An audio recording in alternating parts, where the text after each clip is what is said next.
આજે આપણે મુલાકાત લીધી છે પાવાગઢના જંગલમાં આવેલા બુઢિયા હનુમાનજીના મંદિરની અને વર્ષોથી બંધ પડેલા રાજાઓના સમયના પ્રાચીન ગેટની એટલે કે બુઢિયા દરવાજાની।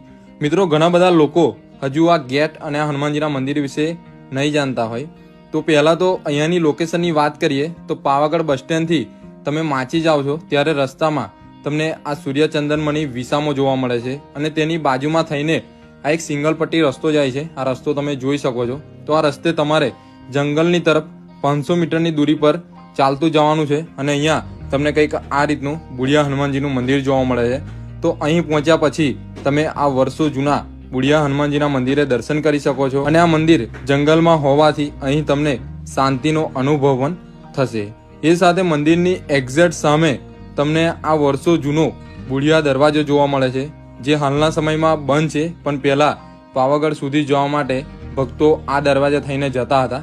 આ દરવાજો પણ તમે જોઈ શકો છો, કંઈક આ રીતનો દરવાજો છે જે હાલ બંધ છે। અને મિત્રો, અહીં જે સંત છે, જે મહારાજ છે, જે આ મંદિરની દેખરેખ રાખે છે, તેમનું એવું કહેવું છે કે આ મંદિર બધી જ પબ્લિક સુધી પહોંચે અને બધા જ ભક્તો પાવાગઢ આવે ત્યારે આ હનુમાનજીના દર્શન કરવા માટે આવે। તો પ્લીઝ આ વિડીયોને બને એટલો લોકો સાથે શેર કરો જેથી પાવાગઢ આવનાર દરેક ભક્તો આ મંદિરની મુલાકાત લઈ શકે।